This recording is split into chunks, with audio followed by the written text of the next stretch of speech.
matan son los que se diferencian en efectores. ¿Sí? Estos solo los conocen los niños. La señal puede depender del complejo medido de compatibilidad tipo 1, que es 11 de 8. ¿Sí? La señal tiene que ser de estimulación, es decir, activa una coestimulación por B7, o en otras palabras CD28. ¿Sí? Y eso activa las proteínas CD40 ligando y CD40 receptor para generar la activación del B7 y interleucina 2, generar el proceso inflamatorio, ¿no? Y la señal 3 va a depender de qué tipo de citoquinas genere, porque en su mayoría son inflamatorias todas, ¿no? Interferón, interleucina 2, 12, interleucina 15. ¿Sí? ¿Acá? Las proteínas Z. ¿Se acuerdan cuál es la única de estos factores que inhibe de las vías? No se olviden de Diane y el gato. ¿Sí? ¿Acá? Bueno, esto es a nivel del ganglio linfático, todo lo que les he explicado, ¿no? Los linfocitos T vírgenes, los que se diferencian en efectores y más. Los que generan inhibición son los CTLA4, ¿sí? Y los que generan activación o cooperadores son CD4 positivos y activan los CD40 ligando y receptor. Es lo mismo, ¿no? Todos los que generan upregulation o inhibiciones, así se llaman upregulation, porque se llama upregulate. CD1, CTLA40, TIM3, TAC3, todos esos son inhibiciones. ¿Sí? Por ejemplo, en el caso del VIH, pérdida de CD4, falla el licenciamiento de las células placentales antígenas y se merma la generación de CTL y memoria. ¿Sí? ¿Entendieron lo que dice ahí? Ya, una de las formas del VIH de evadir es una inhibiendo el complemento. ¿Se acuerdan? Ya. Otra forma del VIH de evadir a nuestro sistema inmunológico es esta, haciendo que los linfocitos TCD4 pierdan la capacidad de convertirse en CD4, tal cual. ¿Sí? Por lo tanto, si el CD4 no funciona, no puede activar o no puede recibir la señal de la célula receptora del antígeno. Y si no lo hace, pues simplemente esa señal se va a inhibir, ¿sí? O CTL. ¿Acá? Bueno, eso es lo mismo. Esa es la función efectora, donde hemos visto, ¿no? Si son en el caso de citotoxicidad, se van a producir enzimas, porinas, enzimas, enzimas. Y es la misma señal arriba, ¿no? Complejo medio de compatibilidad, receptor CD8 del TCR, y dependiendo de eso, busca una molécula diana, ¿no? En este caso la ICAM1, que es la célula diana, y eso genera una señal de sinapsis inmunitaria, ya sea una zona de señal o una zona secretoria. ¿Acá? Para que luego se active un coestímulo con B8, B7, B7 y CD28 y luego genere una activación. ¿Sí? También puede activar la vía alterna del paz ligando. Pero si activa la vía del paz ligando, no se olviden que es apoptótica, así que activa las fases. ¿Sí? Si genera inhibiciones puede ser por KIR, y si genera activaciones puede ser por NKG2D, que son de la célula natural. ¿Sí? Ahí más. Lo mismo, la proteína ligadora del carbono y toda la respuesta efectora. Las citoquinas, por ejemplo, en este caso, si es interleucina 17, esta fue pregunta de examen, creo, del banco que les he puesto. Esto es para psoriasis. ¿Sí? Interleucina 17, pues no se activa, generalmente si queda los dos en una inmunológica de psoriasis. ¿Sí?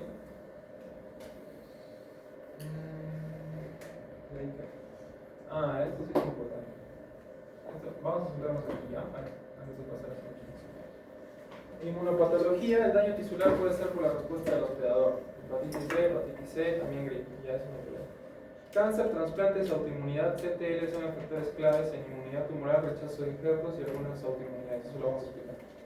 Y el síndrome de activación macrofágica, que es el LH, se da por mutaciones a nivel de las enzimas que producen fagocitosis, que pueden ser pepodinas, exocitosis y más. ¿Sí? Voy a ir por allá. Ya ha llevado su práctica de citotoxicidad del complemento por compatibilidad en un trasplante de órgano. Ah, sí. Ya. ¿Cuántos son las coincidencias que debe dar en el proceso de histocompatibilidad? 6. ¿Cuáles serán? No sé. ¿Los genes? No sé. Algunos. A, B, C, de P, de Q, de R. ¿Cierto? ¿Y cuál es el tipo 1 y cuál es el tipo 2?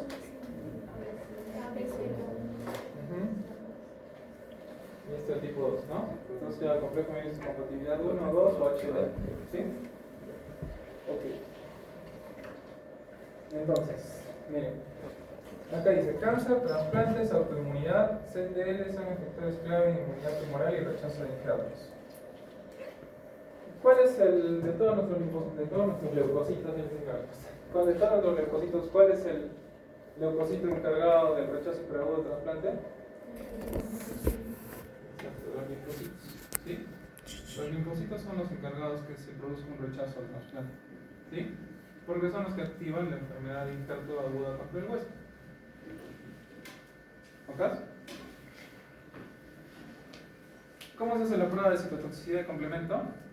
Se agarra el suero del paciente y los linfocitos del donante y como que se mezcla algo y se cultiva y se ve cuánta es la fluorescencia y si tiene mucha fluorescencia como que ya fue. Los linfocitos del donante y el suero del paciente, ¿cierto? Sí. ¿Cómo van a reaccionar? Va a salir el complemento y se va a pelear con los donantes. Algo así, no entiendo. No, en la primera prueba se usaba complemento al conejo, pero en la segunda, que era igual estándar, no se usaba. Creo que solo era el suero del paciente con algo así. Con los linfocitos. Tiene que reconocerlo y si es que hay reacción de lisis, pues lo va a romper. ¿Sí? ¿Ok? Ya ese es el complemento. Entonces, ¿dónde viene lo que quería explicarles? Es ¿el mejor donante cuál es? Sí. Los hermanos. El hermano, porque tiene los genes del papá y de la mamá. ¿Sí? Si somos más específicos entre hermanos, ¿cuáles son los hermanos más? Los mellizos y gemelos. Los gemelos idénticos, sí o sí. ¿Ya? El único punto donde podría haber algún problema es que los linfocitos de este gemelo idéntico, que quiere ser donante, sean reconocidos por el suero del paciente y lo termina atacando. ¿Sí? ¿Acá? Imaginemos que no tiene nada de esto. Chale. O sea, la persona que va a recibir el trasplante no tiene nada de eso. No tiene hermano compatible, no tiene padre compatible, no tiene madre compatible. Y el donante es porque, no sé, alguien se animó a ser donante vivo o viene un donante cadavérico, qué sé yo. Pero es totalmente desconocido para ese paciente que necesita el trasplante. ¿Sí? Hacemos las mismas pruebas, pero si ustedes fueran los médicos, ¿qué es lo que buscarían en ese desconocido? Las primeras pruebas. El mismo tipo de sangre, al menos. El mismo tipo de sangre. Primero que tengan el mismo grupo sanguíneo. ¿Sí? 2. Haremos las pruebas para ver anticuerpos, ¿no? La prueba de citotoxicidad del complemento. Ok. Pero se supone que para elegir este paciente, ¿sí? Previamente yo tengo que ver la historia clínica si en caso se murió, ¿sí? O si está vivo, preguntarle cosas, ¿no? ¿Qué cosas le preguntaría? Me refiero a preguntas que ustedes le harían para darse cuenta que ese donante no puede tener anticuerpos que reaccionen contra el linfocito del paciente. Yo recibí una donación de sangre. Ya, esa es una. Si ha recibido una donación de sangre. ¿Por qué? Porque si pudo haber generado anticuerpos, o sea, si es que no le fue una buena dosis. O sea, dependiendo si era positivo o negativo en el antígeno de pudo haber un anticuerpo como tuvimos en la mujer embarazada, que en su segunda si atacado, pero en el primero no, porque recién estaba generando su anticuerpo. Ya, ahí me has dicho dos, que las vamos a poner.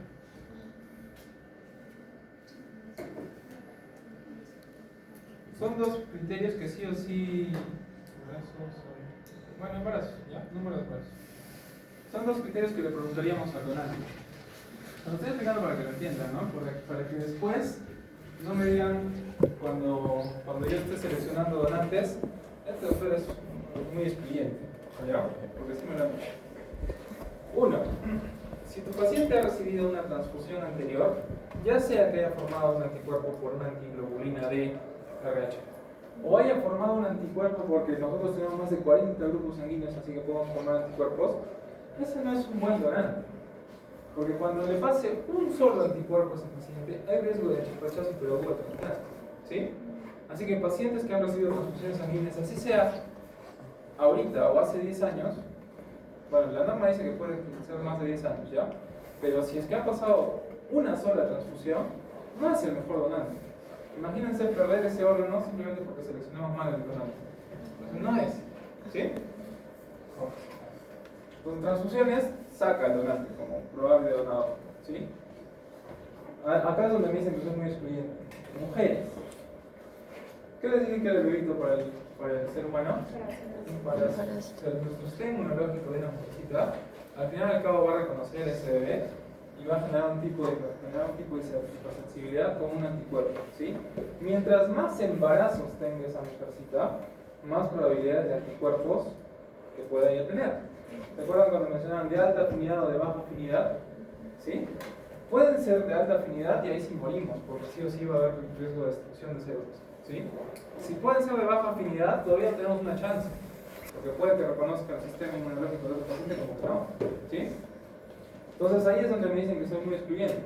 Pero si es que esa mujercita ha tenido más de 3 embarazos, no califica como donante, porque también tiene alta posibilidad de anticuerpos, ¿sí? ¿Cuál sería la otra contraparte relacionada a embarazos? Aborto. Exacto. Si ha tenido, aunque sea un solo aborto, se les califica como donante, ¿sí? Todavía en sangre lo puedo pasar, todavía, ¿no? Porque bueno, no hay tanta posibilidad y si ha pasado más de 10 años, no hay problema. Pero como donante de órgano, ¿no? ¿Ocas? ¿Qué otra más? Enfermedades autoinmunes. Tampoco, se produce por anticuerpos, ¿sí? ¿Qué otras cosas más? ¿Sí? Ya, entonces, desde ese punto de vista ya saben por qué somos tan excluyentes al momento de seleccionar un donador, ¿sí? Porque basta que haya algún mínimo riesgo de formación de anticuerpos para que se produzca rechazo, ¿sí? Porque eso es lo que buscamos nosotros, ¿ok?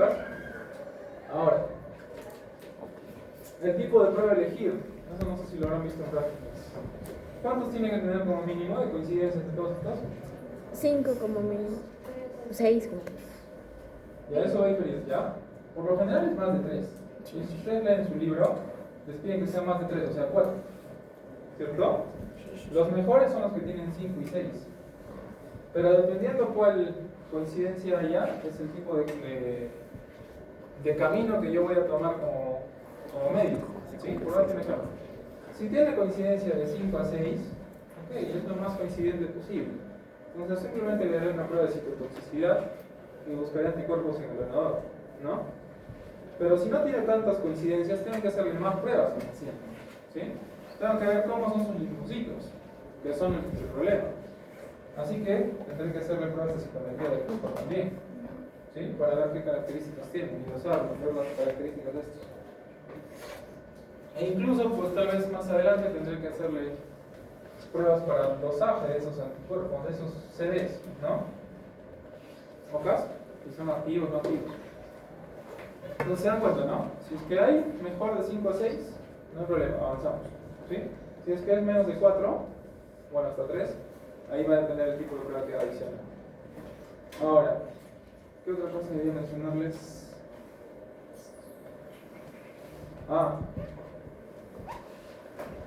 Cuando yo les acá me voy a salir un chiqui de acá ya. Cuando yo les transfundo sangre a un paciente, les transfundo glóbulos rojos, ¿verdad? ¿A esa sangre le he quitado los leucocitos? No. ¿No? Sí. Sí. Se los he quitado. Bueno, eso no creo que sepan, pero cuando yo saco sangre a ustedes, digamos, en una donación, ustedes solo donan sangre total, ¿sí? De ahí yo puedo sacar plaquetas simples, plasma y glóbulos rojos, ¿sí? Por eso dicen que cuando tú donas puedes salvar hasta 3 vidas, porque de ahí saco 3 componentes. ¿Ok? Pero de estos glóbulos rojos, nosotros hacemos un proceso de filtración, bueno, leucorreducción se llama, leucodepresión. Sí o sí tengo que sacarle los glóbulos blancos en una máquina, ¿sí? Donde el porcentaje de glóbulos blancos que quede tiene que ser menos de 10 a las 6. Una por 10 a las 6 horas por microlitro, o sea, muy bajo, ¿sí? ¿Por qué hacemos esto? Porque nosotros sabemos que el rechazo hiperagudo del trasplante o de contra el huésped viene por un linfocito. Entonces, si yo le quito los leucocitos, va a haber menos posibilidades de que ese paciente haga reacciones hemolíticas o reacciones transfusionales febriles. ¿Sí? Quien genera las reacciones hemolíticas o quien genera la reacción transfusional febril es el leucocito. Así que sí o sí tengo que quitarse. ¿Acá? E incluso, pacientes como estos, que van a ser sometidos, digamos, a un trasplante, este pacientito, dependiendo de qué le vaya a pasar en la cirugía, puede requerir también una transfusión. Imagínense que están trasplantando el riñón, tiene que venir la arteria renal a la vena renal del nuevo órgano, ¿sí? Si falla algo y se empieza a desangrar, le van a pedir sangre para ese paciente, ¿sí? Entonces, ¿cuál es la mejor sangre? Una que tenga muy pocos leucocitos, porque basta que pase uno para que lo rechacen, ¿sí? O lo que nosotros hacemos es agarrar esa sangre que le hemos leucodepletado y para tratar de que ya no se haya esa mínima posibilidad de irse a las 6 leucocitos por micro, o sea, ya bajarle la mayor parte y morir todos los linfocitos, lo irradiamos. Oh. Así como irradian con medicina nuclear, con centigrades, irradiamos esa unidad de sangre. Porque eso quiere decir de que esa transfusión va a tener mucha más seguridad de que no va a haber esto. ¿Sí? ¿Ojas? Entonces, de ahí viene la importancia de seleccionar todas estas cosas. ¿Sí se entiende? Entonces, al fin y al cabo, aunque me digan malo, el mejor donante siempre va a ser un hombre. Por todos estos riesgos. ¿Sí? ¿Ojas? No es que las excluya, pero, o sea, por seguridad lo es. Pero tampoco me da el criterio como para decirles no, ¿no? O sea, si quieren y pasan todos los primeros filtros, adelante, ¿no? Pero en realidad el mejor es uno. ¿Sí? Y doctor, si digamos mi hermano necesita un órgano, pero yo tengo una enfermedad autoinmune, pero él tiene la misma enfermedad autoinmune, ¿se podría? No, no pasas. Porque para poder donar no tiene que haber ningún tipo de riesgo para donante. Si tú vas a generar que te saquen un órgano para descompensar tu enfermedad autoinmune, no lo van a hacer. ¿No? ¿Sí? ¿Cuántos quedan? Ahí no, sí, no. Pero la de las citoquinas es más chiquito, ¿eh, chicos? No se olviden que las citoquinas va a depender de qué vía se activa. Acá básicamente tenemos que ver si es de carácter TH1, TH2, TH17. Entonces, ¿quieren la respuesta inflamatoria o no inflamatoria? ¿Sí? Es lo que les comentaba. Y por ejemplo, todos estos cuadros de aquí que les han puesto son para ver las interleucinas. ¿Sí? De aquí, ¿qué necesito que recuerden? Vamos a ir por partes. Toda esta parte de aquí, hasta acá, en su mayoría inflamatoria. ¿Sí? Toda la respuesta de acá, en su mayoría inflamatoria. La respuesta que genera alergias, 3, 4 y 17. Que no sé. ¿Sí? Exacto.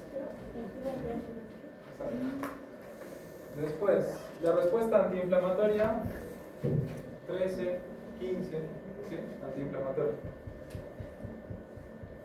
Esto ya depende de las células troncales, porque estos también son interleucinas. Los factores estimuladores de colonia, la macrófago y otros, son también citocinas. Y cada uno de estos también tiene un nombre, miren. CD117, CD114, ¿sí? Estos son los que ya pasan el número 100. Todos los que son granulocitos o son células troncales, son CD100 y pico. ¿Bocas?